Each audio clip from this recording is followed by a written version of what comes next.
¿Cómo se filosofa a martillazos? 10. Correrías de un hombre inactual. Parte 1. 1. Mis imposibles, Séneca, o el torero de la virtud. Rousseau, o el retorno a la naturaleza. Schiller, o el trompeta moral de Säckingen. Dante, o la hiena que compone sus versos en tumbas. Kant, o Kant como carácter inteligible. Víctor Hugo, o el faro junto al mar del arbusto. George Sand, o Lactea Hubertas, o sea, la vaca lechera con estilo hermoso. Michelet, o el entusiasmo en mangas de camisa. Carlyle, o el pesimismo como almuerzo mal digerido. John Stuart Mill, o la claridad agraviante. Les Feres de Goncourt, o los dos Ajax trabados en lucha con Homero. Música de Offenbach. Sola, o el deleite de Eder. 2. Renan, teología o la corrupción de la razón por el pecado original, el cristianismo. Testimonio de ello es Renan, quien en cuanto arriesga un sí o no de carácter más bien general, se equivoca con penosa regularidad. Quisiera, por ejemplo, aunar la ciencia con la nobleza, pero es evidente que la ciencia pertenece a la democracia. Desea, con no escasa ambición, representar un aristocratismo del espíritu, mas al mismo tiempo dobla la rodilla, y no solamente la rodilla ante la doctrina cristiana, el evangelio de los humildes. De nada sirven el libre pensamiento, el modernismo, la ironía, etc., si íntimamente se sigue siendo cristiano, católico y aún sacerdote. Como un jesuita y confesor, Renan tiene la capacidad inventiva de la seducción. No le falta a su espiritualidad la amplia sonrisa de Fray Luco. Como todos los sacerdotes, solo se vuelve peligroso cuando ama. Nadie lo iguala en eso de adorar de una manera que entraña peligro mortal. Este espíritu de Renan, un espíritu que enerva, es una fatalidad más que la pobre Francia enferma, como la voluntad enferma. Saint-Beuve no tiene ni pizca de virilidad, rebosa un odio mezquino frente a todos los espíritus viriles, vaga, sutil, curioso, aburrido, fisgón, en el fondo mujer, con un rencor y una sensualidad muy femenina. Como psicólogo, un genio de la maledicencia, pródigo, inagotable en medios para tal fin, nadie como él para emponzoñar elogiando, plebeyo en sus instintos más soterrados y afín al resentimiento de Rousseau, por ende romántico, pues bajo todo romanticismo el instinto de Rousseau clama, rencoroso, venganza, revolucionario, pero contenido ajustado por el miedo, sin libertad ante todo lo que tiene fuerza, la opinión pública, la academia, la corte, hasta Port Royal, furioso con todo lo grande en los hombres y las cosas, con todo lo que cree en sí, lo suficientemente poeta y semimujer para sentir lo grande aún como poder, retorciéndose constantemente como ese famoso gusano porque constantemente se siente pisoteado, como crítico sin criterio ni sustancia, con el paladar del libertino cosmopolita por variadas cosas, pero sin tener valor ni siquiera para admitir el libertinaje, como historiador sin filosofía, sin el poder de la mirada filosófica, es, por consiguiente, por lo que en todos los asuntos principales repudia la tarea de juzgar bajo la máscara de la objetividad. Muy otra actitud observa ante todas las cosas, donde un gusano refinado, gastado, es la más alta instancia.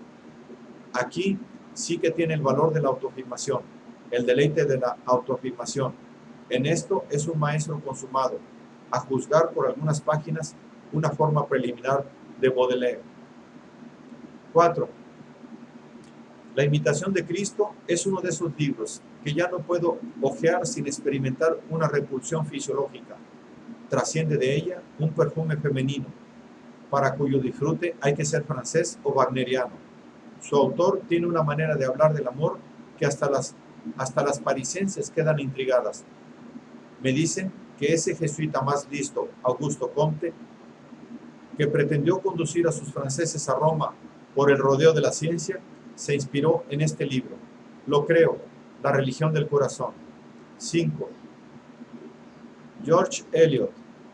Esa gente, perdón, 5. G. Eliot. Esa gente se ha librado del Dios cristiano y cree ahora que debe profesar más que nunca la moral cristiana. He aquí una consecuencia inglesa, que no vamos a reprochar a los mamarrachos morales a lo Eliot. En Inglaterra, por cualquier pequeña emancipación de la teología, hay que rehabilitarse de una manera aterradora como fanático de la moral. Tal es en ese país la multa que por esto se paga. Nosotros, en cambio, tenemos entendido que quien repudia el credo cristiano no tiene derecho a la moral cristiana. Esta no es en absoluto una cosa sobreentendida.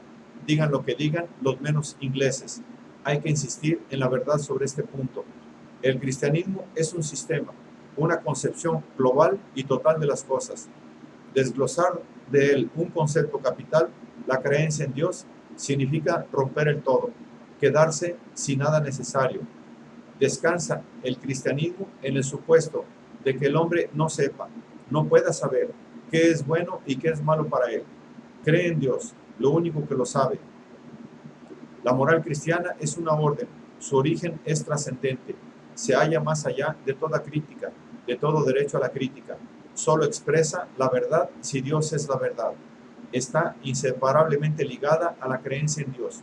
Si los ingleses creen efectivamente que saben por sí solos, por vía de la intuición, qué es bueno y qué es malo, si en consecuencia creen que ya no tienen necesidad del cristianismo como garantía de la moral, es por una mera consecuencia del imperio del juicio del valor cristiano y una expresión de lo sólido y profundo que es ese imperio. Así que se ha olvidado el origen de la moral inglesa y ya no se siente lo muy condicionado de su derecho a la existencia. Para el inglés, la moral aún no constituye un problema. 6. George Sand.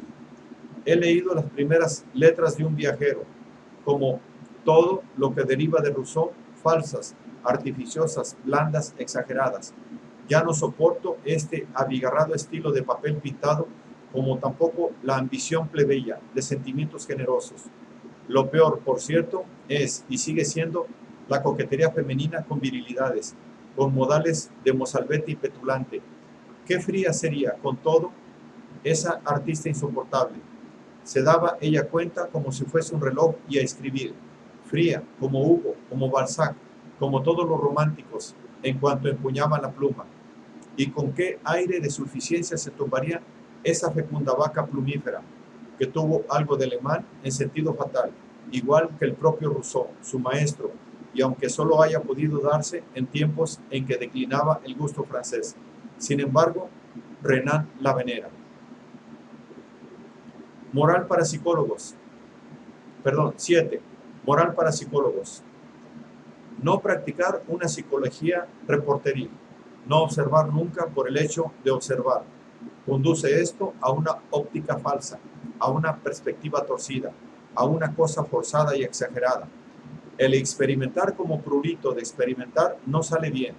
Quien experimenta no debe estar con los ojos fijos en sí, o si no, toda ojeada se convierte en ahojadura. El psicólogo nato se cuida por instinto de ver para ver. Lo mismo se aplica al pintor nato, quien no trabaja nunca del natural, sino que encomienda a su instinto, su cámara oscura, la tarea de cribar y exprimir el caso, la naturaleza, la experiencia, solo lo general, la conclusión, el resultado, entra en su conciencia. No sabe de esa arbitraria deducción de caso particular. ¿Cuál es el resultado si se procede de un modo diferente? Si, por ejemplo, se practica psicología reporteril sobre el modo de los romanciers parisienses, grandes y pequeños, esa gente, dijérase, que acecha la realidad y todas las noches vuelve a casa con un puñado de curiosidades. Pero el resultado está a la vista: un montón de páginas pintarrajeadas, un mosaico, en el mejor de los casos. De todos modos, una cosa compuesta, inquietante, estridente. En este aspecto, lo peor corresponde a los Goncourt, los cuales no juntan tres frases que no hieran la vista del psicólogo. La naturaleza, artísticamente apreciada, no es un modelo, exagera y deforma y crea lagunas. La naturaleza es el azar. El estudio del natural se me antoja un mal síntoma. Denota sumisión, debilidad y fatalismo. Esta postración ante los petits faits no es digna del artista cabal. Ver lo que es, he aquí algo que corresponde a un tipo diferente de espíritu, a los espíritus antiartísticos, fácticos. Hay que saber quién se es.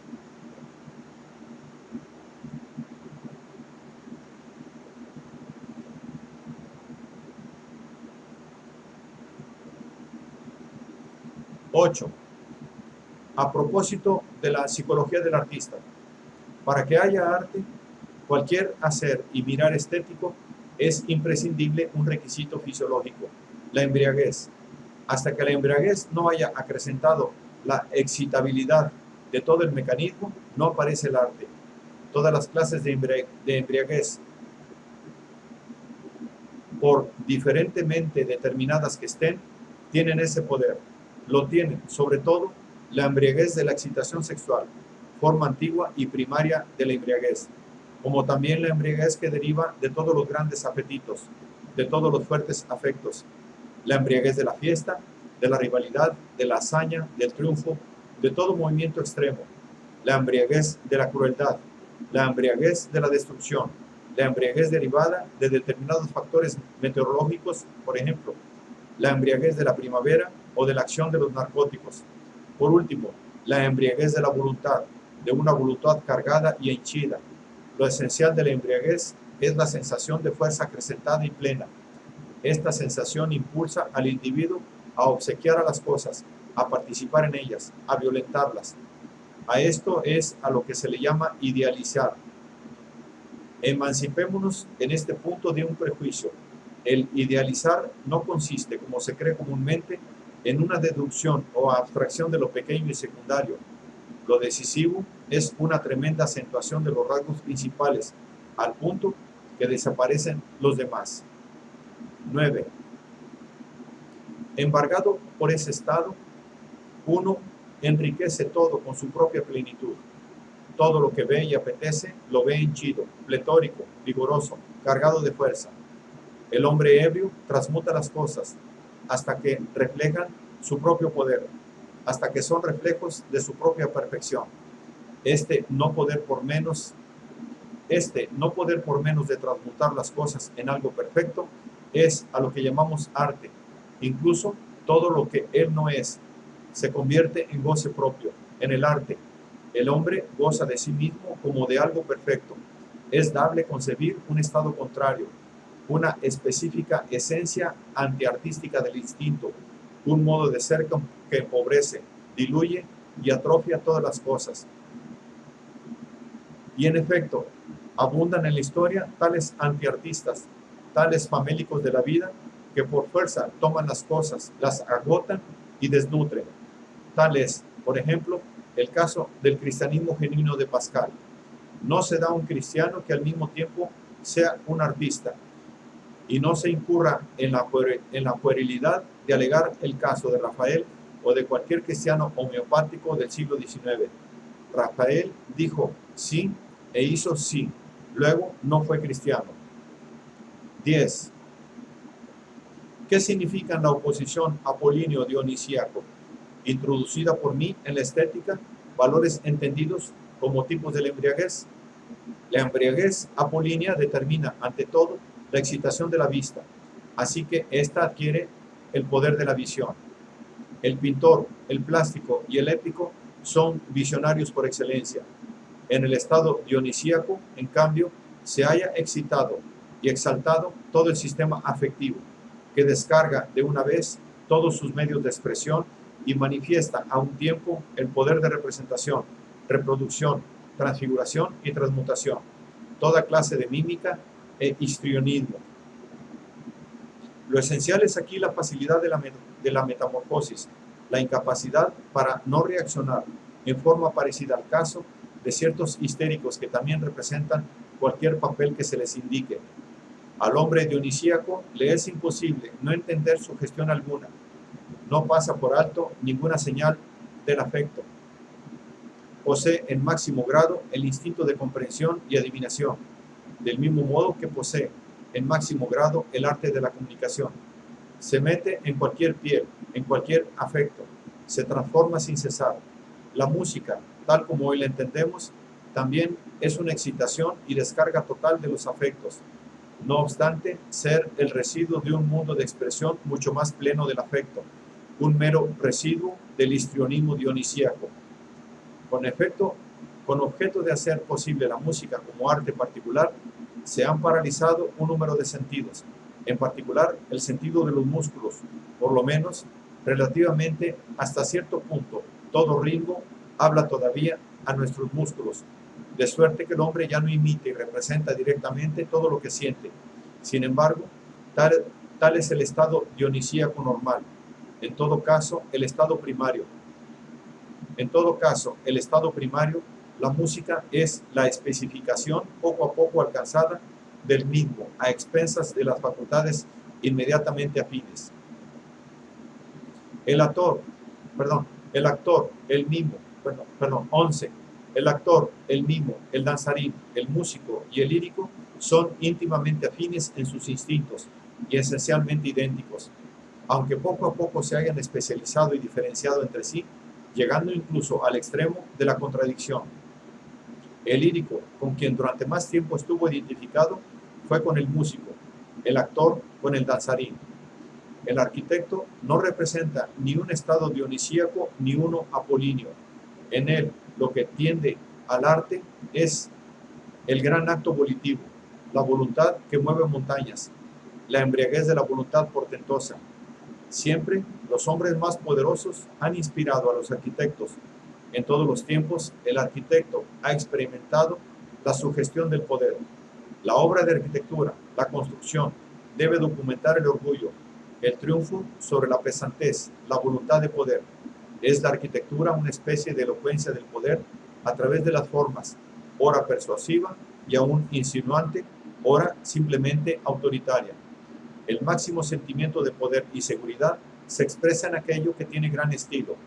El poder que ya no necesita de pruebas, que desdeña agradar, que es tardo en responder, que no sabe de testigos, que vive ajeno al hecho de posibles objeciones, que reposa en sí mismo, fatalista, ley entre leyes, habla de sí como gran estilo. 12. He leído la biografía de Tomás Carlyle, esta farsa inconsciente e involuntaria, esta interpretación heroico-moral de estados dispépsicos. Carlyle, un hombre de palabras y actitudes enfáticas, un reto forzoso, acuciado en todo momento por el anhelo de una fe ardiente y el sentimiento de no estar capacitado para ella. En esto, un romántico típico. El anhelo de una fe ardiente no es la prueba de una fe ardiente, sino todo lo contrario. Quien la tiene puede permitirse el hermoso lujo del escepticismo. Es lo suficientemente seguro, sólido y firme para ello. Carlyle aturde algo en sí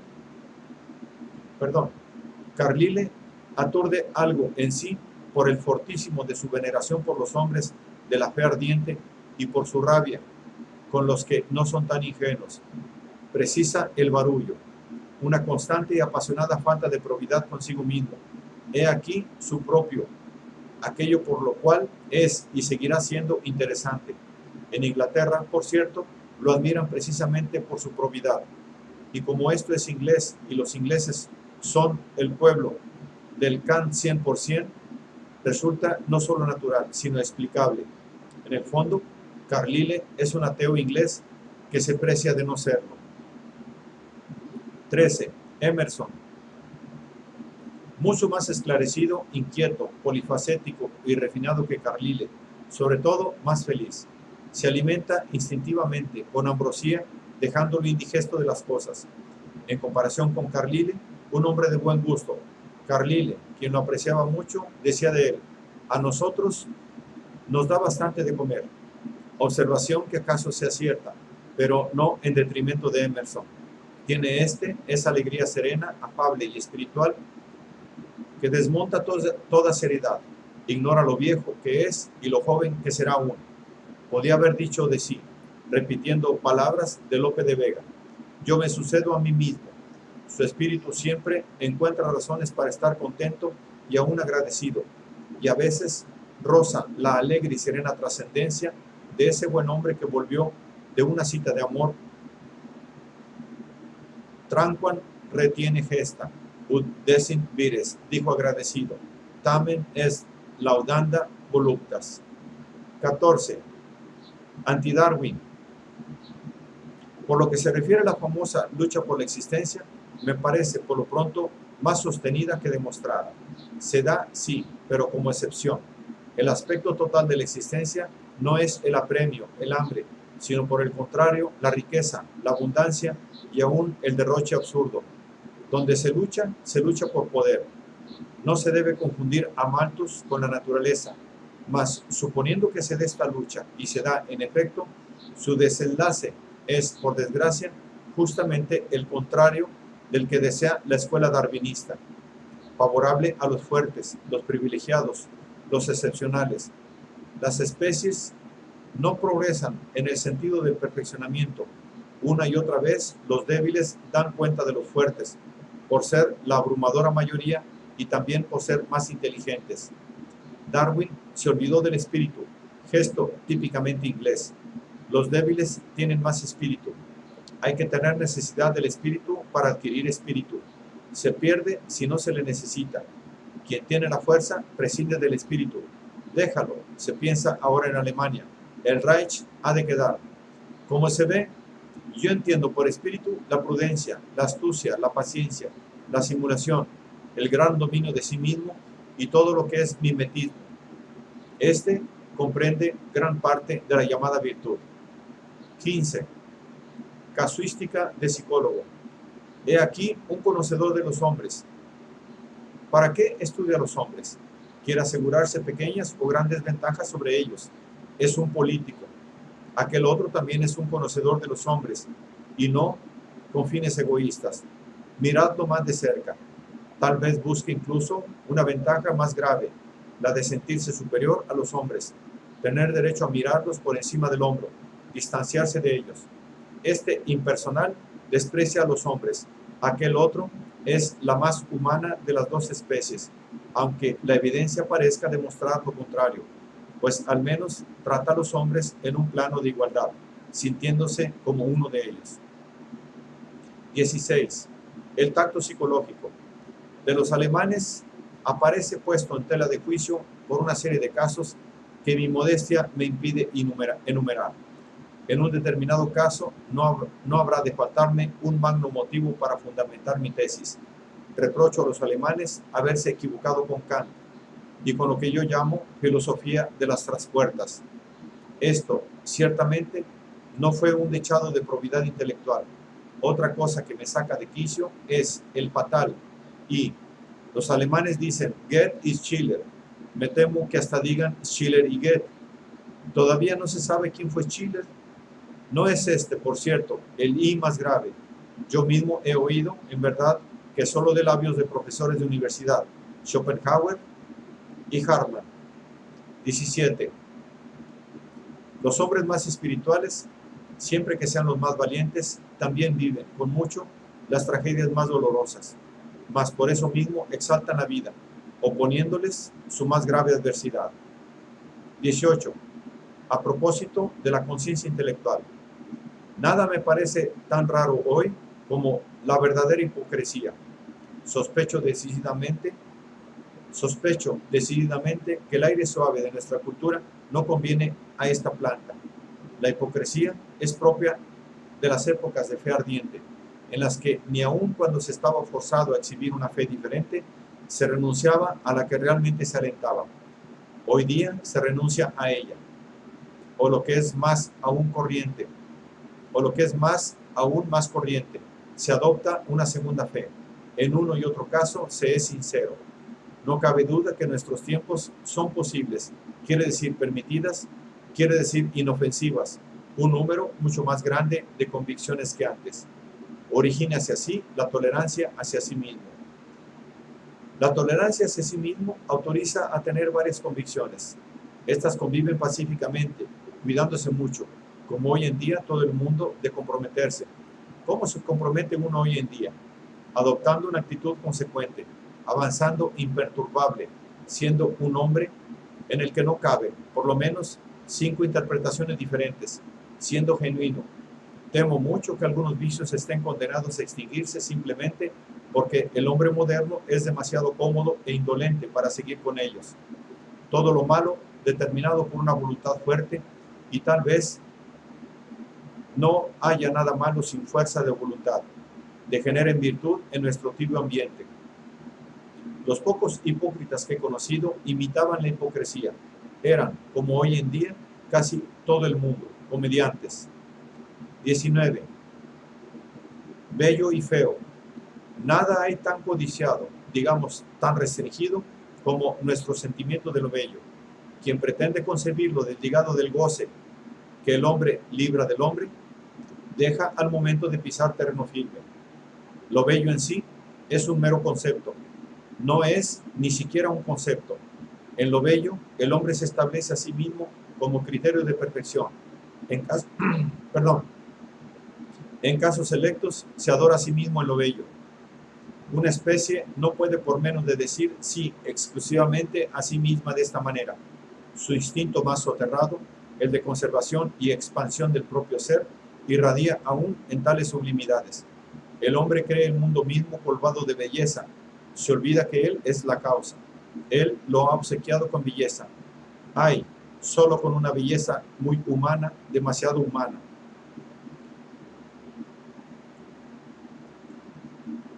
En el fondo, el hombre se refleja en las cosas. Tiene por bello todo lo que le devuelve su propia imagen. El juicio bello es su vanidad genérica, pues al escéptico bien puede un leve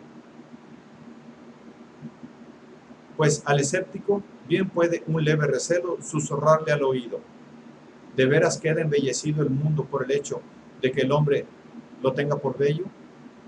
Lo ha humanizado. Eso es todo, nada más, absolutamente nada. Nos autoriza para creer que precisamente el hombre sea el modelo de lo bello. ¿Quién sabe cómo se presenta a los ojos de un juez superior del gusto? ¿Acaso atrevido? ¿Acaso divertido? ¿Acaso un tanto arbitrario? Oh, Dionisos divino, ¿por qué me tiras de las orejas?, preguntó Ariadna a su amante filosófico en ocasión de uno de esos célebres diálogos en Naxos. Es que tus orejas me causan gracia, Ariadna. Quizá porque no son aún más largas. 20. Nada es bello, solo el hombre es bello. En esta ingenuidad descansa toda estética. Ella es la verdad primordial de la estética. Agreguemos a renglón seguido otra segunda. Nada hay tan feo como el hombre degenerado. Queda así delimitado el reino del juicio estético. Desde el punto de vista fisiológico, todo lo feo debilita y apesadumbra al hombre. Le sugiere quebranto, peligro e impotencia. Le ocasiona efectivamente una pérdida de fuerza. Cabe medir el efecto de lo feo con el dinamómetro. Cuando quiera que el hombre experimente un abatimiento, sospecha la proximidad de algo feo. Su sentimiento de poder, su voluntad de poder, su valentía, su orgullo, se merman por obra de lo feo y aumentan por obra de lo bello. En uno y otro caso sacamos una conclusión. Las premisas correspondientes están acumuladas en inmensa cantidad en el instinto. Lo feo es entendido como señal y síntoma de la degeneración. Todo lo que siquiera remotamente sugiere degeneración determina en nosotros el juicio feo. Todo indicio de agotamiento, de pesadez, de vejez y cansancio, toda clase de coerción, bajo forma de espasmo o paralización, en particular olor, color y forma de la desintegración, de la podredumbre, aunque sea en su dilución última en símbolo, todo esto provoca idéntica reacción, el juicio de valor feo. Manifiéstase aquí un odio. ¿Y qué es lo que odia el hombre? No cabe duda que la decadencia de su tipo. Odia, en este caso, llevado por el instinto más profundo de la especie. En este odio hay estremecimiento de horror, cautela, profundidad y visión. Es el odio más profundo que puede darse. Por él es el arte profundo. 21. Schopenhauer, el último alemán que cuenta por ser un acontecimiento europeo, como Goethe, como Hegel, como Heinrich Heine, y no tan solo un acontecimiento local, nacional. Es para el psicólogo un caso de primer orden, en cuanto a tentativa maligna, pero genial de movilizar, con miras a una desvalorización total nihilista de la vida, precisamente las contrainstancias, las grandes autoafirmaciones de la voluntad de vida, las formas exuberantes de ella. En efecto, interpretó uno por uno el arte, el heroísmo, el genio, la belleza, el gran sentimiento de simpatía, el conocimiento, la voluntad de verdad y la tragedia como consecuencias de la negación o la necesidad de negación de la voluntad. La más grande sofisticación psicológica que conoce la historia, abstracción hecha del cristianismo. Bien mirado, con esto, Schopenhauer no es sino el heredero de la interpretación cristiana, solo que supo aprobar hasta lo que el cristianismo repudia, los grandes hechos culturales de la humanidad en un sentido cristiano, esto es, nihilista, o sea, como caminos de redención, como formas preliminares de la redención, como estimulantes del anhelo de redención. 22. Consideraré un caso particular. Habla Schopenhauer de la belleza con un ardor melancólico. ¿Por qué? En definitiva, porque la tiene por un puente sobre el cual se va más lejos o se experimenta el anhelo de ir más allá. Se le aparece como algo que por un momento redime de la voluntad, como algo que incita a redimirse de una vez por todas. La ensalza en particular como la que redime del foco de la voluntad, de la sexualidad. Considera que ella implica la negación del instinto sexual. ¿Qué santo más raro? Alguien le contradice, temo que sea la naturaleza. ¿Por qué hay belleza en sonido, color, fragancia y movimiento rítmico en la naturaleza? ¿Qué es lo que fuerza la manifestación de lo bello? Afortunadamente, le contradice también un filósofo, nada menos que el divino Platón, y así le llama el propio Schopenhauer. Sostiene una tesis diferente, que toda la belleza excita el instinto sexual, que en esto reside precisamente su efecto específico, desde la máxima sensualidad hasta la máxima espiritualidad. 23. Platón va más allá, con un candor muy heleno, incompatible con el cristiano. Afirma que no habría ninguna filosofía platónica si no hubiese en Atenas tantos jóvenes hermosos, que solo la vista de estos jóvenes sume el alma del filósofo en una embriaguez erótica, y que no se libra hasta no haber plantado en tan hermoso suelo la semilla de todas las cosas elevadas. Otro santo muy raro. Uno se resiste a dar crédito a sus oídos, aún en el supuesto de que se diera crédito a Platón. Se adivina, en todo caso, que en Atenas se filosofaba de una manera diferente, sobre todo en público. Nada hay tan antiheleno como la utilización conceptual de un solitario. Amor intellectualis Dei, al modo de Spinoza. La filosofía, al modo de Platón, corresponde definirla más bien como rivalidad erótica, como evolución y profundización de la antigua gimnasia agonal y sus premisas. ¿Qué surgió, por último, de este erotismo filosófico de Platón? Una nueva modalidad artística del agón en el heleno, la dialéctica. Para terminar, recordaré, en oposición a Schopenhauer y en honor de Platón, que también toda la cultura y literatura superiores de la Francia clásica ha nacido en el suelo del interés sexual. Cabe buscar en ellas, por doquier, la galantería, los sentidos, la rivalidad sexual, la mujer. No se buscará nunca en vano. 24. El arte por el arte. La lucha por el fin en el arte es siempre la lucha contra la tendencia a la moralización en el arte, contra su subordinación a la moral. El arte por el arte quiere decir que se vaya al diablo la moral. Más aún, esta hostilidad revela el imperio del prejuicio. Una vez excluido del arte el fin de la moralización y del perfeccionamiento de los hombres, no por eso el arte carece necesariamente de fin, meta y sentido, y es necesariamente el arte por el arte un gusano que se muerde la cola. Ni fin moral, ni fin alguno. Así habla la pura pasión. El psicólogo, en cambio, pregunta, ¿qué hace todo arte? No elogia, no exalta, no escoge, no destaca. Con todo esto, rebustece o debilita determinadas valoraciones. Se trata tan solo de una cosa accidental, de una casualidad, de algo en que el instinto del artista no interviene para nada, o bien de la idea de poder del artista. El instinto más profundo del artista tiende al arte, no tiende al sentido del arte, a la vida, a un ideal de vida. Si el arte es la gran incitación a la vida, ¿cómo considerarlo carente de fin y meta, de acuerdo con el arte por el arte? Sigue entonces en pie este interrogante. El arte plasma también muchas cosas feas, duras y problemáticas de la vida. ¿Se aparta de ella? Y, en efecto, ha habido filósofos que le daban este sentido. Schopenhauer enseñaba como propósito total del arte liberarse de la voluntad y ensalzaba inducir a la resignación como la gran utilidad de la tragedia. Pero esto, según ya lo di a entender, es óptica de pesimista y mal de ojo. Hay que apelar a los artistas mismos. ¿Qué comunica el artista trágico de su intimidad? ¿No exhibe él precisamente el estado exento de miedo ante lo pavoroso y problemático? En este estado es una aspiración elevada. Quien lo conoce le rinde los máximos honores.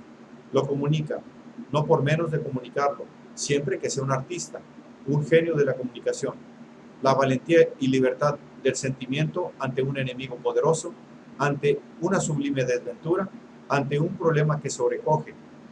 Este estado triunfante es el que elige y exalta el artista trágico. Ante la tragedia, lo que hay de guerrero en nuestra alma celebra sus saturnales.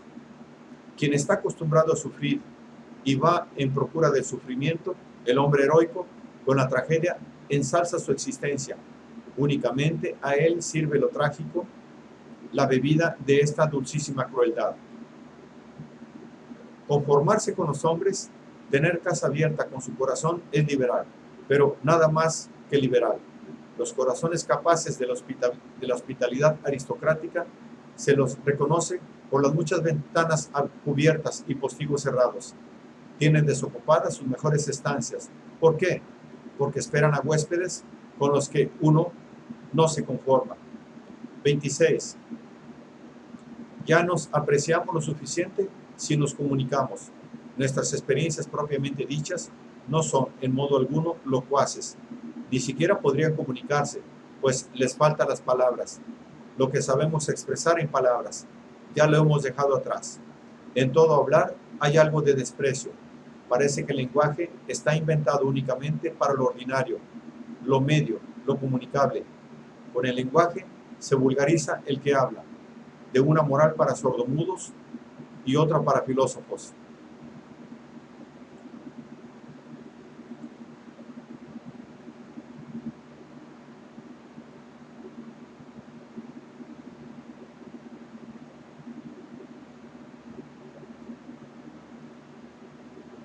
Es 27.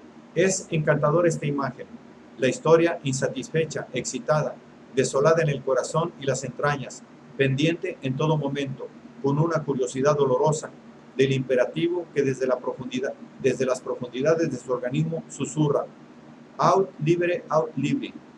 La literata, lo suficientemente culta para entender la voz de la naturaleza, incluso cuando habla en latín. Y por otra parte, lo suficientemente vanidosa y estúpida para decir aún en francés para sus adentros. Geme verrai, geme lirai, geme extasiari, et ge dirai. Possibly que hay etam de spirit. 28. Hablan los impersonales. Nada nos es tan fácil como ser sabios, pacientes, superiores y serenos. Chorreamos aceite de indulgencia y simpatía. Somos de una manera absurda justos. Perdonamos todo. Por eso mismo debiéramos desarrollar en nosotros de tanto en tanto un pequeño afecto, un pequeño vicio de afecto.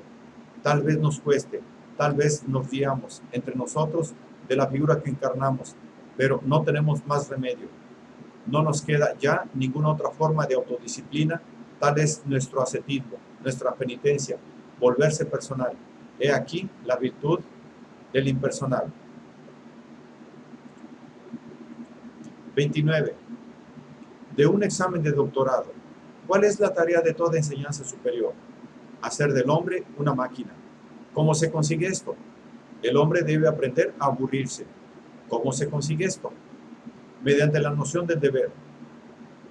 ¿Quién es su modelo en esta ocasión? El filólogo, que enseña a trabajar como un burro. ¿Quién es el hombre perfecto? El empleado del Estado. ¿Qué filosofía ofrece la fórmula suprema para el empleado del Estado? La de Kant, el empleado del Estado, que como cosa en sí, proclamado juez del empleado del Estado como apariencia. 30. El derecho a la estupidez. El trabajador cansado de lento respirar, el trabajador cansado de lento respirar y aire bonachón que deja correr las cosas. Esta figura típica que uno encuentra ahora, en esta época del trabajo y del Reich, en todas las capas de la sociedad, reivindica hoy precisamente el arte, incluido el libro, en particular el diario.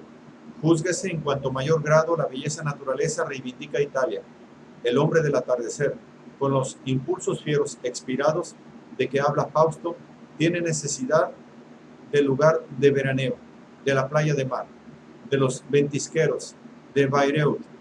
En tiempos así, el arte tiene derecho a la locura pura, como una especie de vacaciones para el espíritu, el ingenio y el ánimo.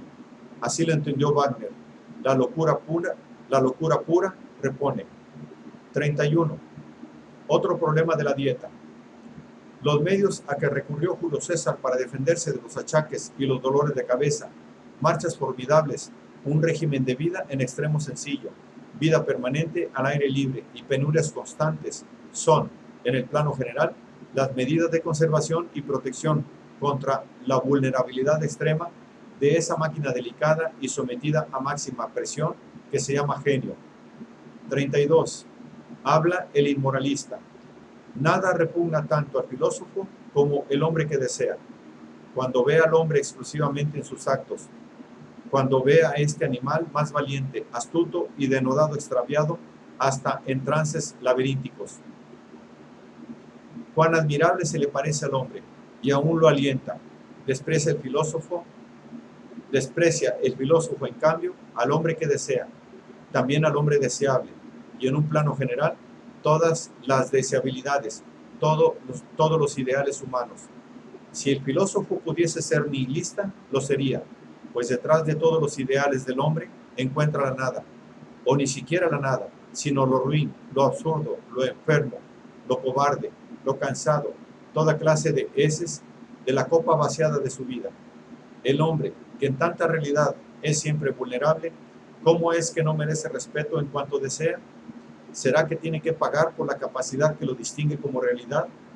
¿Qué tiene que compensar su actividad, la atención mental y el esfuerzo de voluntad en toda actividad por una relajación en lo imaginario y lo absurdo?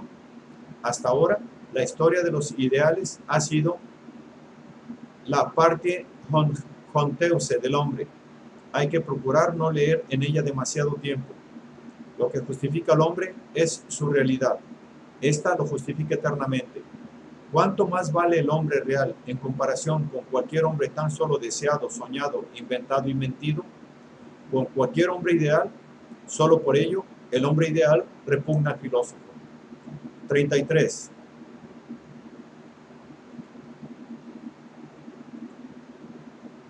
Valor natural del egoísmo. El egoísmo vale lo que vale fisiológicamente el que lo practica. Puede valer mucho, pero puede también ser ruin y despreciable. Ante cada individuo cabe preguntar si representa la curva ascendente o la descendente de la vida. Esta dilucidación proporciona al mismo tiempo el canon para determinar el valor de su egoísmo. Si representa la curva ascendente, su valor ciertamente es extraordinario.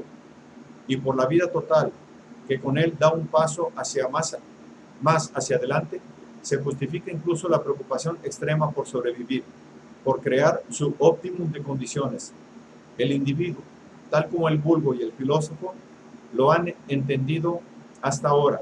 Es un error Es un error, no es nada por sí, no es un átomo, un eslabón de la cadena, no es nada meramente transmitido en herencia, es también todo el único linaje humano anterior a él. Si representa la curva descendente, la decadencia, la degeneración, enfermedad crónica, las enfermedades son, en definitiva, consecuencias de la decadencia, no sus causas. Tiene poco valor y la equidad elemental exige que quite lo menos posible a los íntegros y cabales. Ya no es más, en definitiva, que su parásito.